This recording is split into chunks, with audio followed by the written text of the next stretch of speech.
Hello everyone, I am speaking from Manish Gaudre's Academy, and today I am ready with another new topic. And today's topic is Smart Syntaxes of English Language Part 1. First of all, let me tell you what is a syntax. The system of rules for the structure of a sentence in a language. जब भी कोई भी अंग्रेजी में हम वाक्य बनाते हैं तो उसमें सेट ऑफ रूल्स होते हैं और उन्हीं रूल्स के कारण एक वाक्य का जो मतलब होता है वो बदलता है। तो यही एक सिंटैक्स कहलाता है। जितने भी आप सेट ऑफ रूल्स सीखेंगे वही स्ट्रक्चर के कैटेगरी में जाते हैं, सिंटैक्स के कैटेगरी में जाते हैं और अलग अलग वाक्यों के रूल्स या उनके अर्थ को वो बदलते हैं।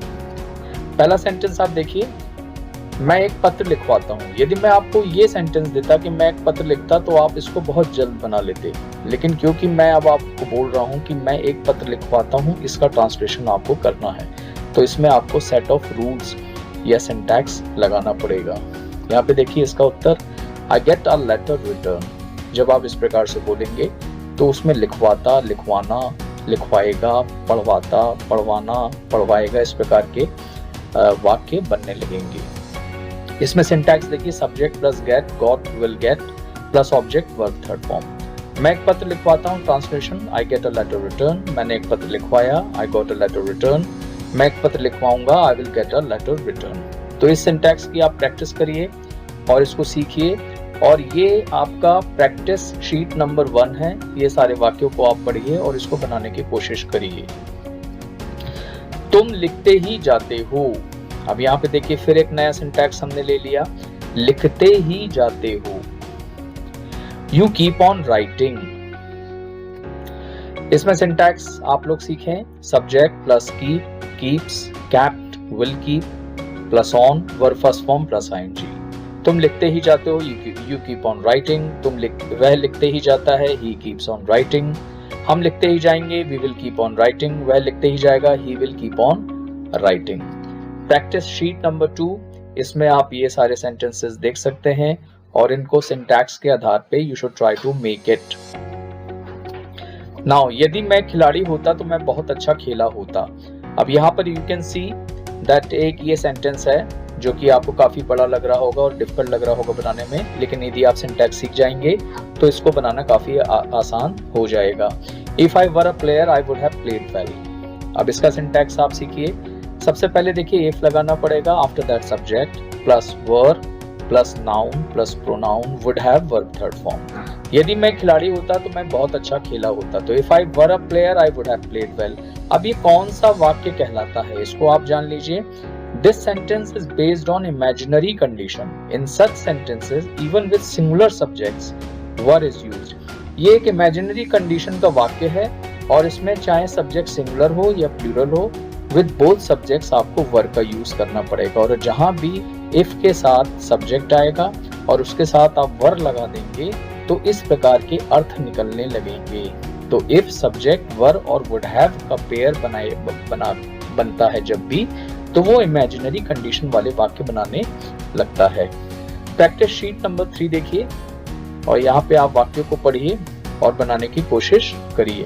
हम आपको आगे की स्लाइड्स में इनके उत्तर भी बताएंगे। वह लिखता तो है। अब यहाँ पे देखिए, यदि मैं बोलता कि वह लिखता है तो आप इसको बहुत ही जल्दी बना लेते, लेकिन मैं क्या पूछ रहा हूँ आपसे, वह लिखता तो है। यहाँ पे देखिए he does write। इस प्रकार से आपको इसको बोलना पड़ेगा। इसका सिंटैक्स देखिए, subject plus do, does, did plus verb first form. वह लिखता तो है, he does write। उसने पढ़ा तो था, he did study। तुम जाते तो हो, you do go। इस प्रकार के वाक्यों को एम्फैटिक सेंटेंसेस कहा जाता है और ये एक स्ट्रेस वाक्य में डालते हैं या प्रेशर देते हैं और इस प्रकार से आप अपनी बात बड़ी ही दृढ़ता के साथ रखते हैं। तो यहाँ पे वह कह रहा है कि वह लिखता तो है, he does write। तो इसमें आप देख रहे हैं कि वो स्ट्रेस, प्रेशर और ये एम्फैटिक सेंटेंस की कैटेगरी में जा रहा है। प्रैक्टिस शीट नंबर 4, इनको आप पढ़िए और बनाने की कोशिश करिए। अब जैसा कि हमने प्रॉमिस किया था कि I will tell you the answers, तो here are the answers. Practice sheet number 1, तुम एक किताब खरीदवाते हो, you get a book purchased. मैं तुम्हें नौकरी दिलवाता हूँ, I get you a job given. हमने उससे गाना गवाया, we got him a song sung. तुम अपनी कक्षा में हल्ला मचवाते हो, you get noise in your classmate. मेरा मित्र मुझे नौकरी दिलवाएगा, my friend will get me a job given. Practice sheet number 2, मैं बोलते ही जाऊंगा, I'll keep on speaking, हम उसे बताते ही गए। We kept on telling him, मैं किताब पढ़ते ही जाता हूँ, I keep on studying a book, हम इस काम को करते ही जाएंगे, We will keep on doing this work, मैं विद्यार्थियों को डांटते ही जा रहा हूँ, I'm keeping on reprimanding the students। Practice sheet number 3, यदि तुम एक लेखक होते तो तुम किताब लिखे होते। If you were a writer, you would have written a book. यदि वह एक गायक होता तो गाना गाया होता। If he were a singer, he would have sung a song. यदि सारिका एक डॉक्टर होती तो मरीजों का इलाज की होती। If Sarika were a doctor, she would have treated the patients. यदि तुम एक व्यापारी होते तो सारे ग्राहकों को लूट लिए होते। If you were a merchant, you would have plundered all the customers. यदि वह एक पुजारी होता तो भगवान की पूजा किया होता। If he were a priest, he would have worshipped the god. Practice sheet number 4, तुम बाजार गए तो थे, you did go to the market. मैंने सामान खरीदा तो था, I did purchase the stuff. हम प्रश्न पूछते तो हैं, we do ask a question. वह यहाँ रहता तो है, ही डज लिव हियर। तुमने नौकरी की तो थी, you did a job. So guys, in today's presentation we learnt about 4 types of syntaxes, and these syntaxes are very important for you. It will not only improve your written power but also your spoken power, and if you develop your syntax part, definitely you would be a good speaker and a good writer. And I think it's very important for all of you because upliftment of a language plays an important role.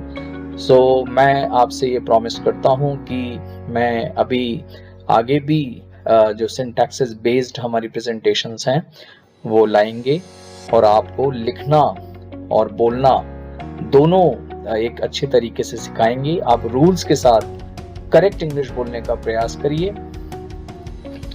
Thanks for watching guys, please like, share and subscribe. Thank you so much, take care, bye bye.